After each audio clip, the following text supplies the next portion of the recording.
Panalangin ng paglilingkod. Poon naming Diyos, kami po ay humihingi sa inyo ng gabay sa aming pang-araw-araw na gawain at paglilingkod.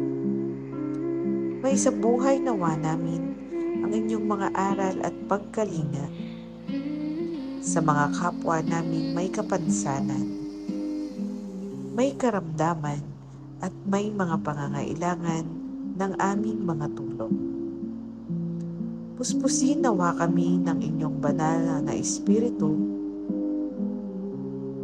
upang tumalima kami sa aming mga gawain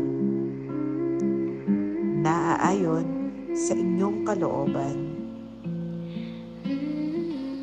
na may kagalakan at kababaang loob. Ang lahat pong ito ay aming dalangin sa gabay ng Espiritu Santo sa pangalan ng inyong anak na si Jesucristo. Amen.